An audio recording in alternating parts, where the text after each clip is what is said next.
Hello everyone, Double J101 back again with another toy review. Today we are looking at Power the Prime's Vector Prime. This is the first Prime Master that I will review. And this right here is Vector Prime. This is not Vector Prime. This is actually Metalhawk.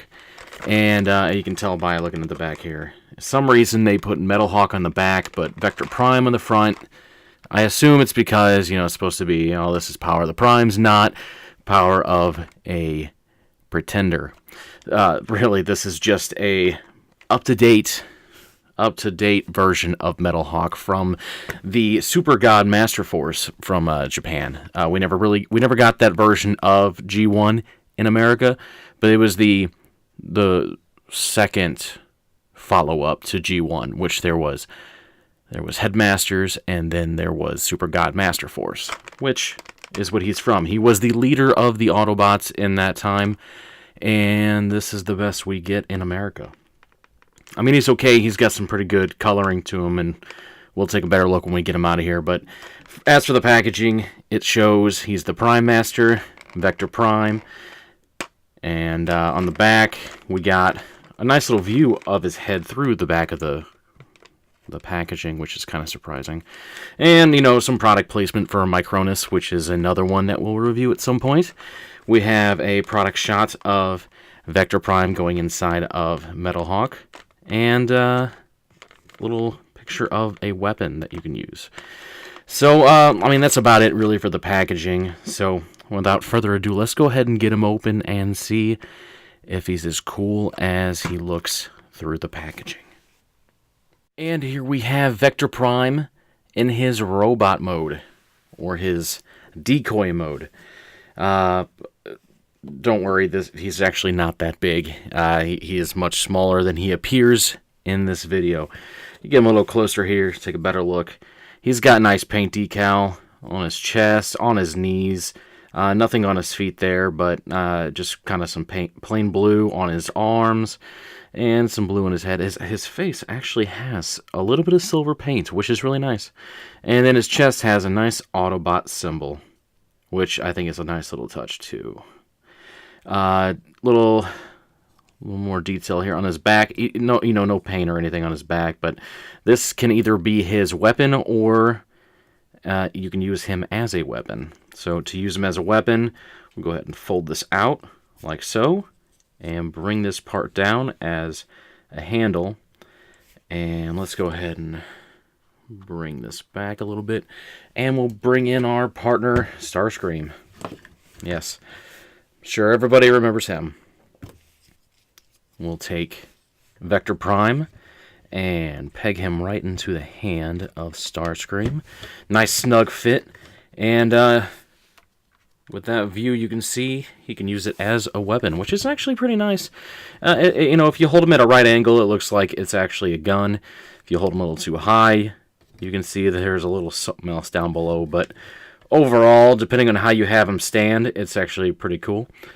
Now let's go ahead and get him unpegged here. Like I said, it's pretty tight little thing there. Now, I guess we'll leave him back in here for one more moment.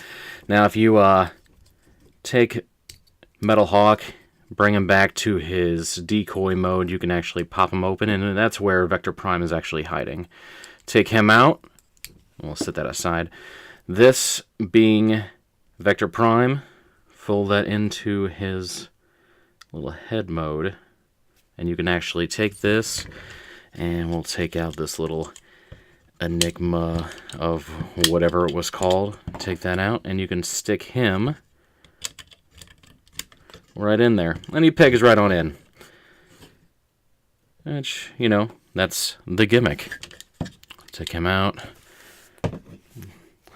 And that'll be all for Starscream, I promise. Alright, folding Vector Prime back out, and look at that, his arm fell right off.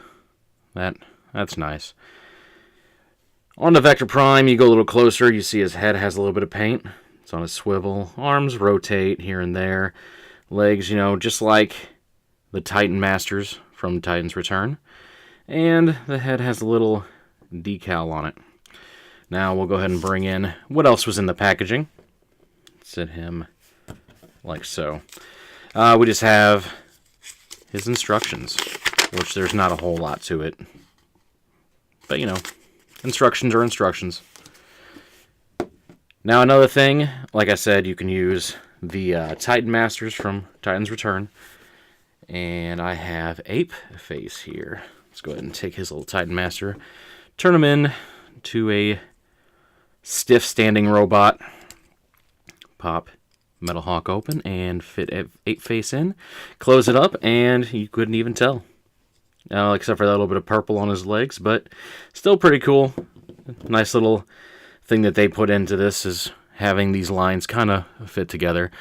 Something with some of these combiners that they did, like for Starscream right now, you can actually combine him with pretty much any figure that was from Combiner Wars.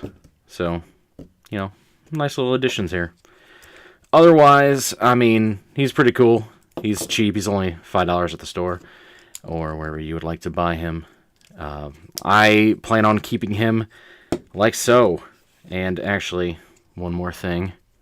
Just pop this little piece off back here, like so. And you put this right like there. And he has his own little weapon. And this is how I plan on displaying him. Every single one of them that I will get, they will all be displayed as such. I just think, I mean, this is going to be, there was, I guess, one Metalhawk that they released in a box set, but it wasn't a Pretender. I never had a Pretender. Not yet, at least. And, I mean, this is the closest thing that I'm going to get, and it's going to do, I guess. I like them. I do recommend them. You know, again, they're cheap, and they're nice little additions. For fun here, we'll do a G1 comparison, or Super God Master Force comparison right here. And you can see the difference between this one and the original. Now, the original had kind of a human face, which Metalhawk, back in that cartoon, they were humans, and they were robots in human disguise. That's where the decoy thing comes from, but this one's more just robot. But, you know, it's still cool. Otherwise, that's about it for this video. If you liked it, please give me a thumbs up. Subscribe if you haven't, and if you already did, thank you very much. And this is Double J 101 signing off. I will see you next time. Thank you for watching.